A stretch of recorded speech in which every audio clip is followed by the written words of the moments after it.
Myanmar's UN ambassador is fired a day after he urged the world to reverse the country's February 1st military coup. Meanwhile, anti-coup protests to enter their fourth week will be crossing live to Philip Sherwell for the very latest.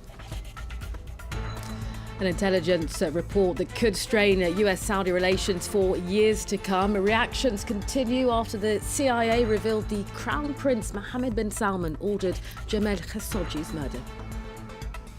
Also coming up for you in the programme, 317 schoolgirls are still missing from Nigeria's Zamfara state after being abducted from their boarding school on Friday. Well, meanwhile, kidnappers free 42 other people kidnapped from a school 10 days ago. Hello and welcome. You tuned into France 24. I'm Rochelle Ferguson-Biyahi with the headlines for you this hour. Our top story then, Myanmar State TV says the country's ambassador to the United Nations has been sacked. Kyaw Moe Tun's firing then coming a day after he called on the world to reverse the February 1st military coup in which the country's elected leader Aung San Suu Kyi was detained. Well, anti-coup demonstrations have now entered their fourth week. There have been hundreds of arrests this Saturday. Security forces show increasing signs of cracking down on dissent. Well, here's a reminder of what the ambassador to the UN had to say on Friday. Have a listen. We need further strongest possible action from the international community to immediately end the military coup, to stop oppressing the innocent people, to return the state power to the people, and to restore the democracy. Well, let's get you the latest on this. Philip Sherwell is from the Sunday Times. He tuning in to us from Bangkok. Philip, not even 24 hours later after the ambassador spoke there at the UN, he was sacked. The military were clearly surprised by what he had to say on Friday evening. Yes, they will be completely taken aback and they will be furious. They are fighting so many fires here. They have the protests on the streets, they have general strikes, and now the representative of the government on the highest stage in the world at the United Nations in a special session about Myanmar has come out and issued that sort of plea to the world to not let this coup win, to defend the people of Myanmar. Now, he is a career diplomat. He started his career in the Foreign Service under a previous military dictatorship in the 1990s. He's served in a number of senior positions, but most recently he has been appointed to this job at the UN under Aung San Suu Kyi, who was the foreign minister as well as being the de facto leader of the country. Clearly, that's where his loyalties lie. The military will be completely blindsided by this, and they've reacted relatively quickly, but the damage for them is done. And it wasn't just what he told the UN from his perspective, but the UN's own special envoy to Myanmar, the representative of the Secretary General Guterres, she also pleaded with international governments, don't give legitimacy, don't give recognition to this junta. And she and he, the ambassador, both promoted an alternative grouping, which is a parliament in exile that's being formed by MPs elected for Aung San Suu Kyi's National League for Democracy. They are trying to reach out to governments. They say they're going to approach the EU, the US and the UK for recognition and support. So this is a really crucial moment for the fight for power in the country, and the junta knows how serious that is. And they have kicked, they fired him, but the damage is thoroughly done from their perspective. Well, speaking of damage, these protests against this February 1st military coup have entered their fourth week, as we've been saying. General strikes then continuing. I mean, what have people on the ground been telling you about how this is moving forward, Philip? Yeah, I've been speaking to people there today. They are very buoyed by the ambassador's comments. They woke up this morning to hear the news, and that has really sort of given them an impetus. But they already weren't backing down. They've been threatened by the military with the strikers have been threatened with arrest. Protesters have been warned that their lives will be in danger because of incitement, anarchy and mobs. And they are still turning out en masse. And there was certainly, they felt very encouraged by the statements of the ambassador. They were very worried last week when the junta-appointed foreign minister, a retired colonel, went to some meetings in Bangkok to meet other Southeast Asian counterparts. They feared that countries were going to start to de facto recognize the junta as being the ruling the country. That is still a big concern for them in Southeast Asia. But to have now got this boost on the biggest international stage has really, has given them sort of fresh spirit for these protests. So, these two sides are not going anywhere. The junta, they've staged this coup. They've made clear that they intend to run the country. People are on the streets. The strikers are pursuing this civil disobedience movement. Money is running out. Cash is running out in the country because banks are on strike.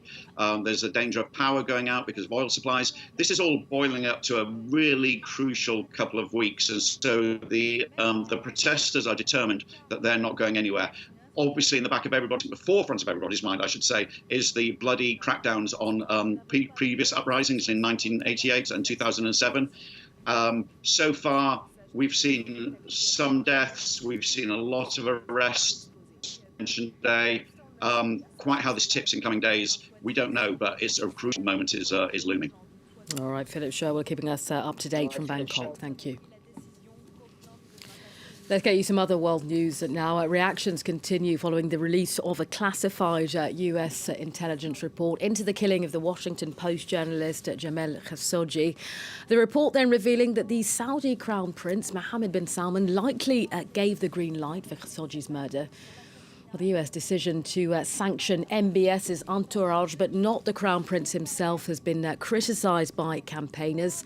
France 24's Solange Mujon has details.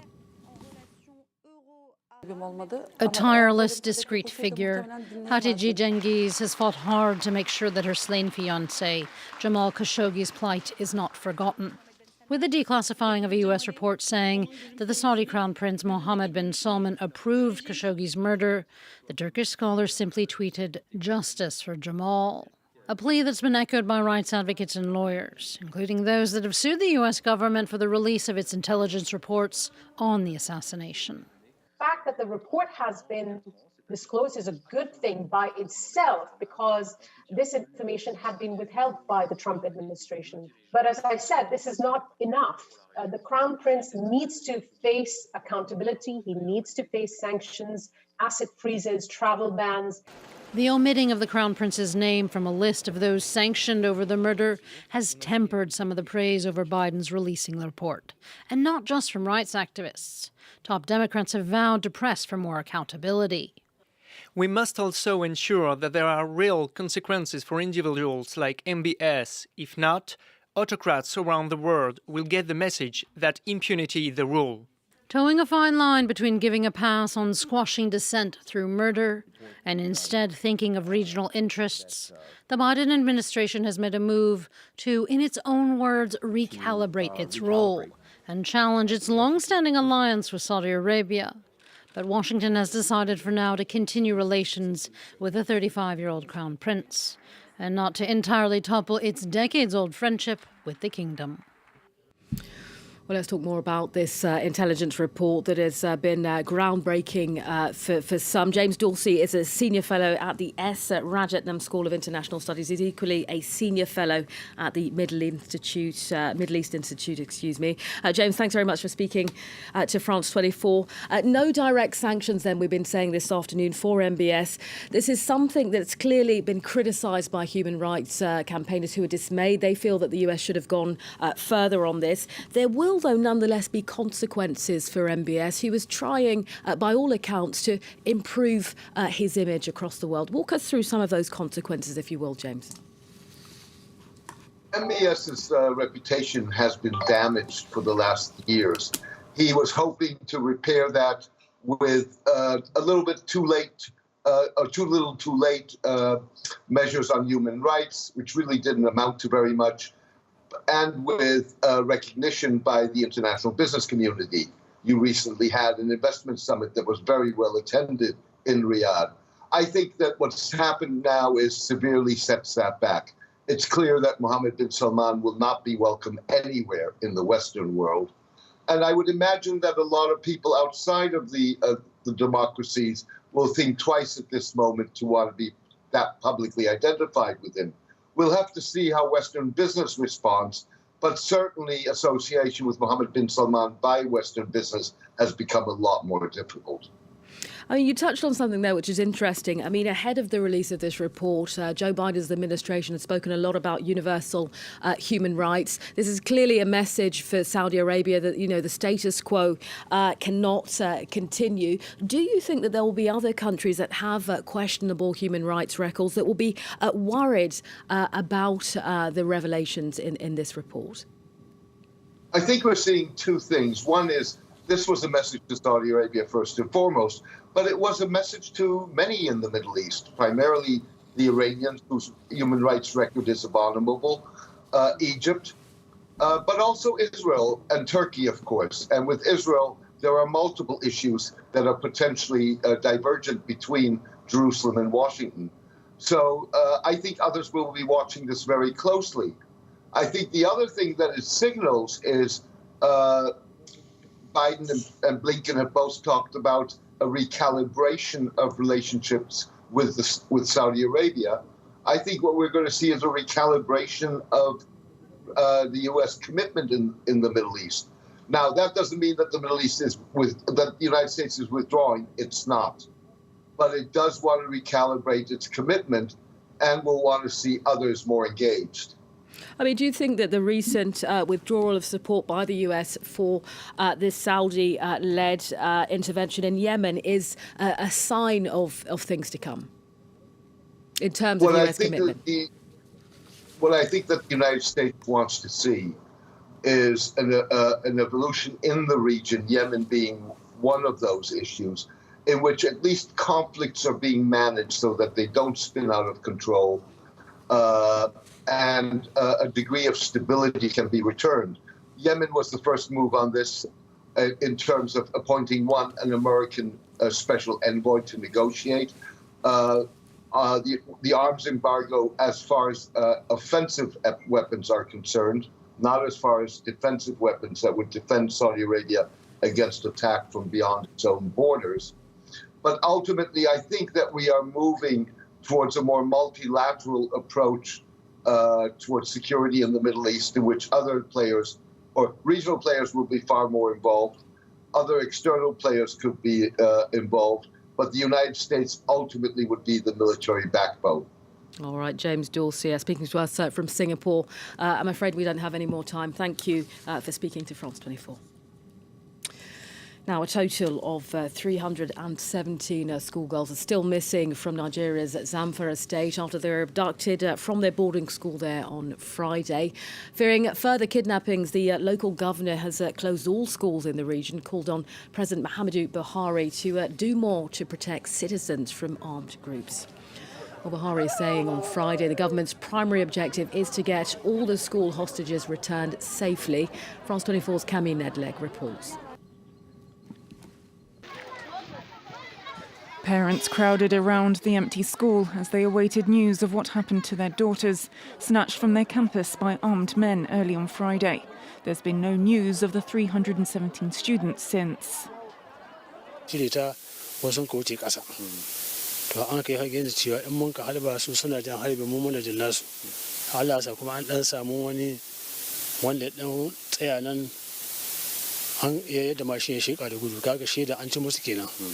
to sai har kuma ta riga ta sai an ga sake shawara an ka ce a dawo a koma waya a tarbe su a bi ta dan daura da zaman da ake yin sojojin suna tan cikin daji amma mun dawo gida. The army is deployed in the forest region where they think the girls are being held, but for now the identity of the kidnappers is still unknown. Several armed groups are active in the area and the state governor closed all schools on Friday as a precaution. He called on the central government to do more to crack down on lawlessness in the region. This as Nigerian President Muhammadu Buhari announced he would not be paying ransom. But the parents are hoping that the government will do whatever it takes. The government, they are doing their best. We don't know what they are doing, but we know they are doing their best by now, inshallah.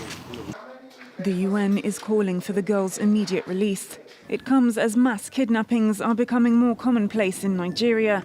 In 2014, over 200 schoolgirls were kidnapped in Chibok, prompting the then First Lady, Michelle Obama, to launch the campaign Bring Back Our Girls.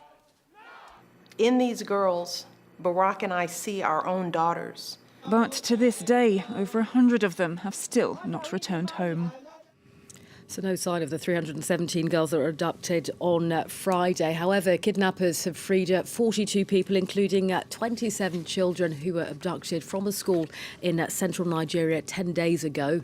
Well, the gunmen kidnapped students, teachers and family members from the Government Science College in Kahara. Northwest and central Nigeria have seen a surge in attacks by heavily armed criminal gangs. Well, you're very much up to date. Join us here for more international headlines coming up in about 15 minutes' time for you.